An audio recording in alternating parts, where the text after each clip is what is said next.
Friday, May 19th, 1944. Dearest Kitty, I felt rotten yesterday. Vomiting, headache, stomachache, and anything else you can imagine. I'm feeling better today. I'm famished, but I think I'll skip the brown beans we're having for dinner. Everything's going fine between Peter and me.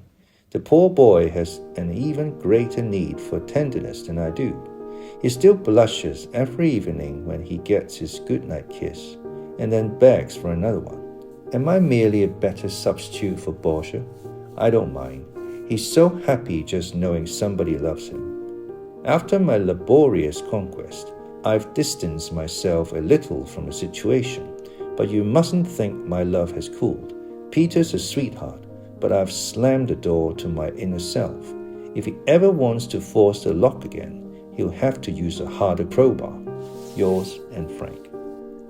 Saturday, May 20th, 1944. Dearest Kitty, last night when I came down from the attic, I noticed, the moment I entered the room, that the lovely vase of carnations had fallen over. Mother was down on her hands and knees mopping up the water, and Margaret was fishing my papers off the floor.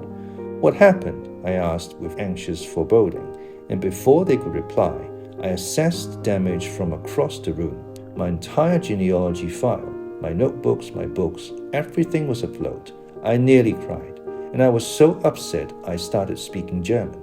I can't remember a word, but according to Margaret, I babbled something about incalculable loss, terrible, awful, irreplaceable, and much more.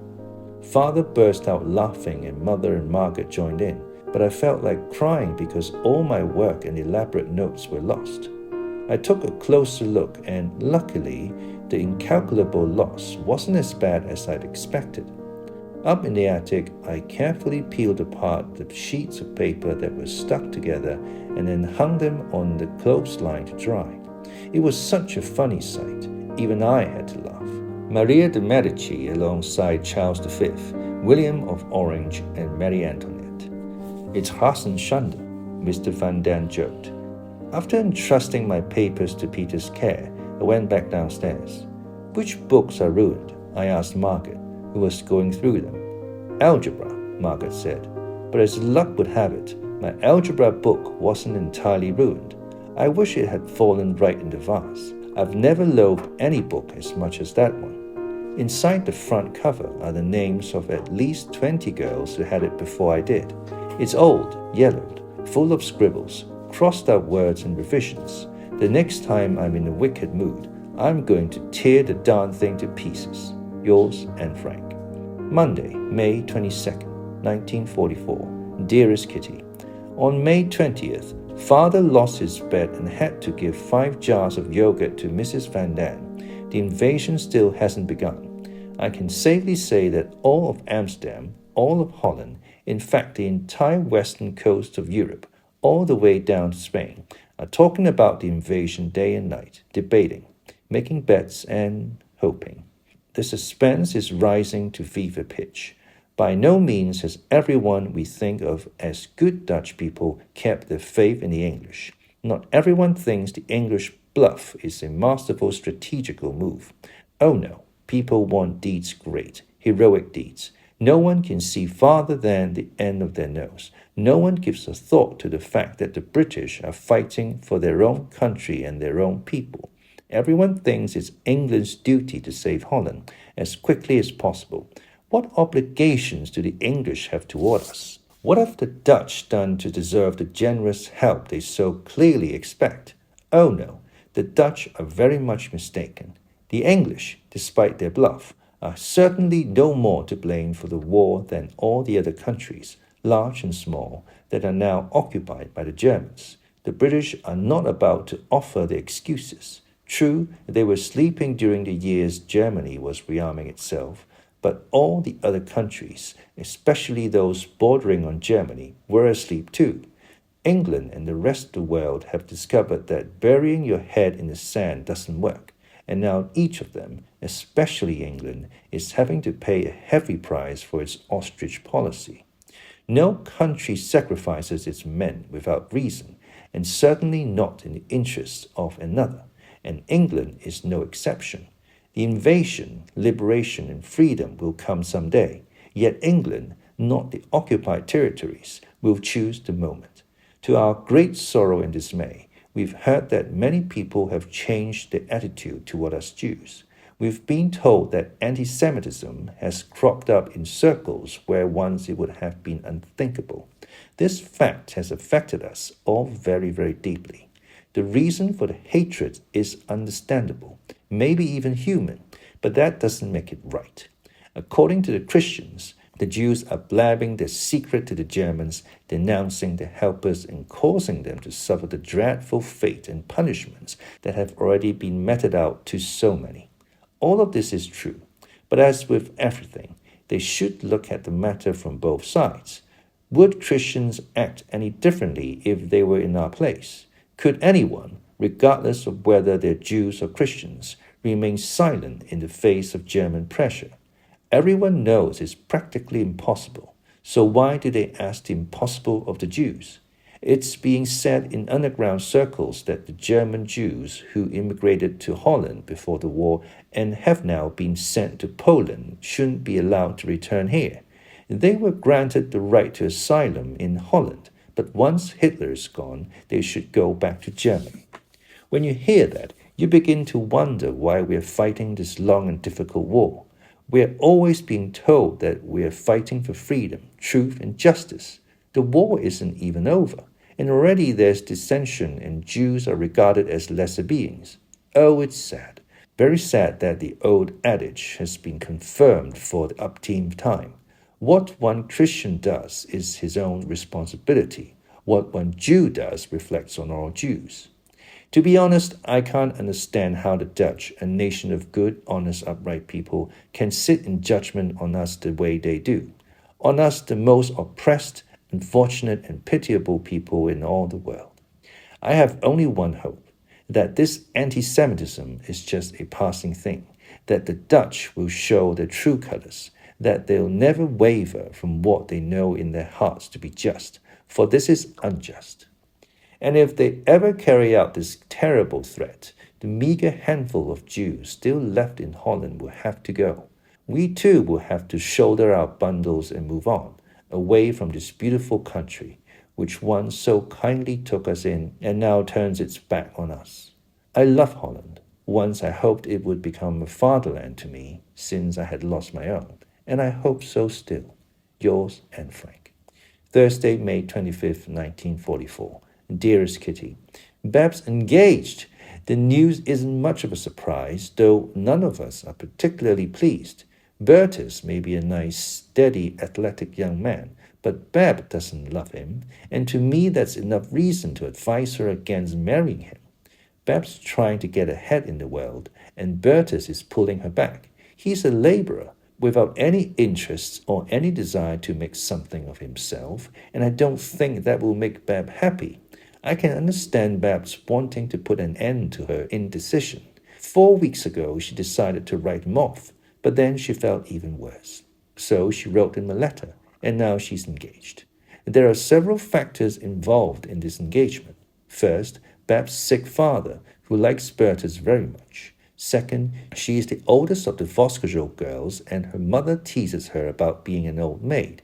Third, she's just turned 24, and that matters a great deal to Bab. Mother said it would have been better if Bab had simply had an affair with Bertus. I don't know. I feel sorry for Bab and can understand her loneliness. In any case, they can get married only after the war, since Bertus is in hiding, or at any rate has gone underground. Besides, they don't have a penny to their name and nothing in the way of a hope chest. What a sorry prospect for Bab, for whom we all wish the best. I only hope Bertus improves under her influence, or that Bab finds another man, one who knows how to appreciate her. Yours, Anne Frank. The same day. There's something happening every day. This morning, Mr. Van Hoven was arrested. He was hiding 2 Jews in his house. It's a heavy blow for us. Not only because those poor Jews are once again balancing on the edge of an abyss, but also because it's terrible for Mr. Van Hoven. The world's been turned upside down. The most decent people are being sent to concentration camps, prisons, and lonely cells, while the lowest of the low rule over young and old, rich and poor. One gets caught for black marketeering, another for hiding Jews or other unfortunate souls. Unless you're a Nazi, you don't know what's going to happen to you from one day to the next. Mr. Van Hoven is a great loss to us too. Bab can't possibly lug such huge amounts of potatoes all the way here, nor should she have to, so our only choice is to eat fewer of them. I'll tell you what we have in mind, but it's certainly not going to make life here any more agreeable. Mother says we'll skip breakfast, eat hot cereal and bread for lunch and fried potatoes for dinner, and, if possible, vegetables or lettuce once or twice a week. That's all there is. We're going to be hungry, but nothing's worse than being caught. Yours, Anne Frank. Friday, May 26, 1944. My dearest Kitty, at long last, I can sit quietly at my table before the crack in the window frame and write you everything I want to say. I feel more miserable than I have in months. Even after the break-in, I didn't feel so utterly broken, inside and out. On the one hand, there's the news about Mr. Van Hoven, the Jewish question, the invasion, the awful food, the tension, the miserable atmosphere, my disappointment in Peter. On the other hand, there's Bab's engagement, the Pentecost reception, the flowers, Mr. Kugler's birthday, cakes and stories about cabarets, movies and concerts. That gap, that enormous gap, is always there. One day we're laughing at the comical side of life in hiding, and the next day we're frightened, and the fear, tension, and despair can be read on our faces. Miep and Mr. Kugler bear the greatest burden for us. And for all those in hiding, Miep in everything she does, and Mr. Kugler through his enormous responsibility for the 8 of us, which is sometimes so overwhelming that he can hardly speak from the pent-up tension and strain. Mr. Clayman and Bab also take very good care of us, but they are able to put the annex out of their minds, even if it's only for a few hours or a few days.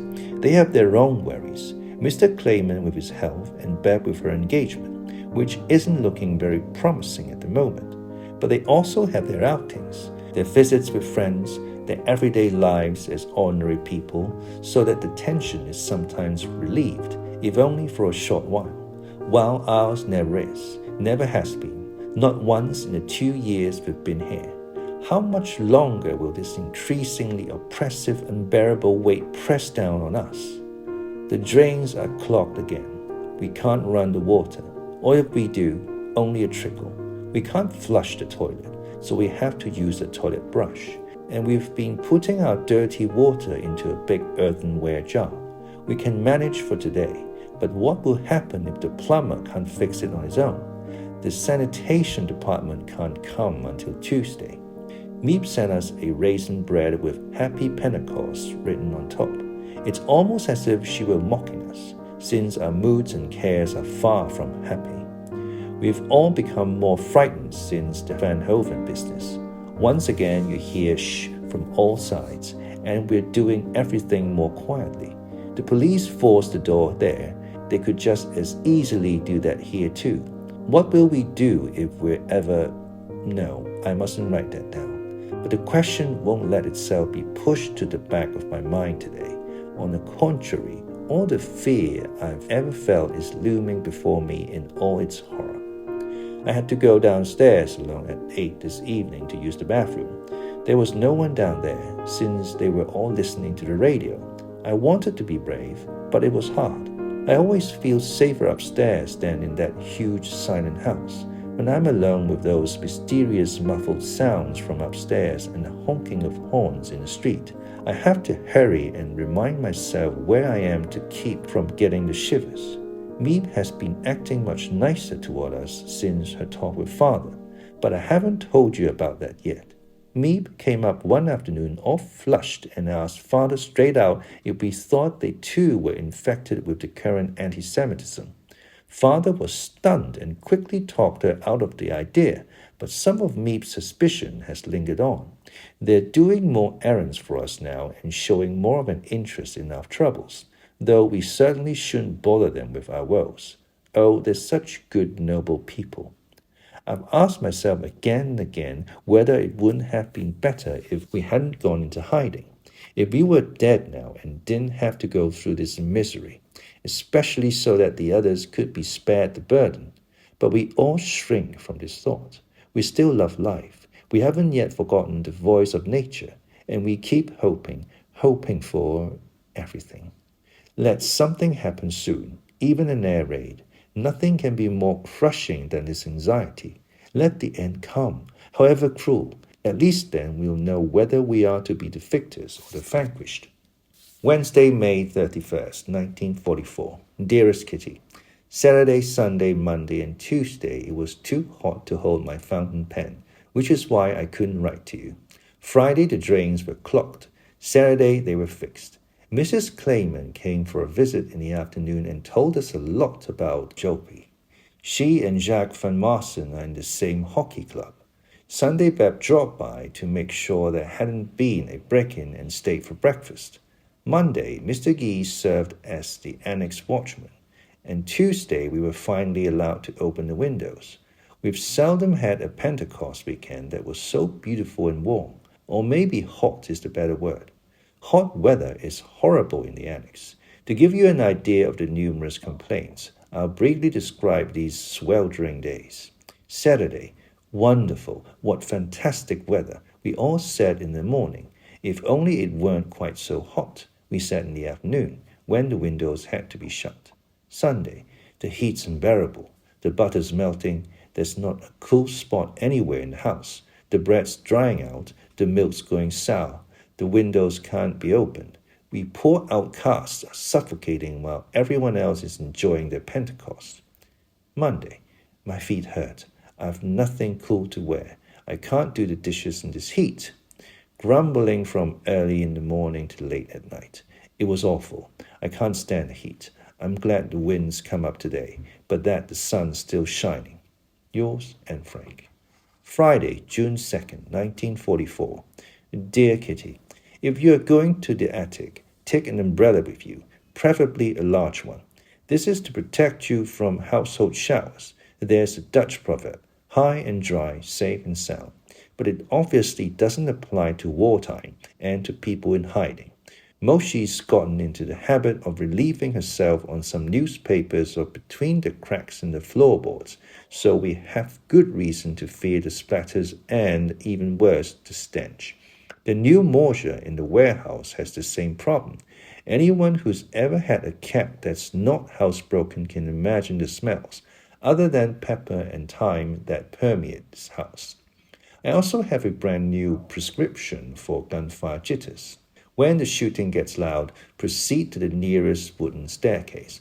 Run up and down a few times, making sure to stumble at least once. What with the scratches and the noise of running and falling, you won't even be able to hear the shooting, much less worry about it.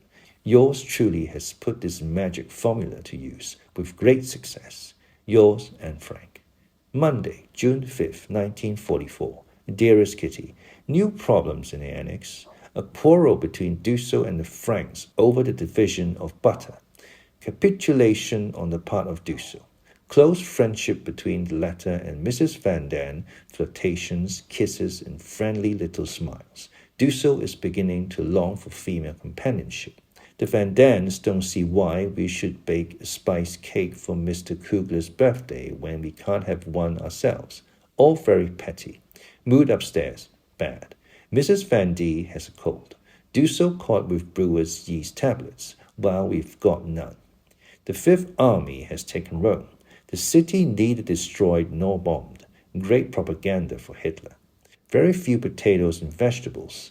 One loaf of bread was moldy. Charming Cotier can't stand pepper. She sleeps in a cat box and does her business in the wood shavings. Impossible to keep her. Bad weather. Continuous bombing of Pas-de-Calais and the west coast of France. No one buying dollars. Gold even less interesting.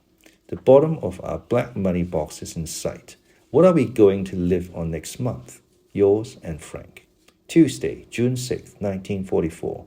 My dearest Kitty, this is D-Day, the BBC announced at 12. This is the day. The invasion has begun. This morning at 8, the British reported heavy bombing of Calais, Boulogne, Le Havre, and Cherbourg, as well as Pas-de-Calais. Further, as a precautionary measure for those in the occupied territories, everyone living within a zone of 20 miles from the coast was warned to prepare for bombardments. Where possible, the British will drop pamphlets an hour ahead of time. According to the German news, British paratroopers have landed on the coast of France. British landing craft are engaged in combat with German naval units, according to the BBC. Conclusion reached by the annex while breakfasting at 9. This is a trial landing, like the one 2 years ago in Dieppe.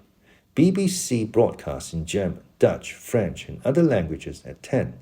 The invasion has begun, so this is the real invasion. BBC broadcasts in German at 11. Speech by Supreme Commander General Dwight Eisenhower.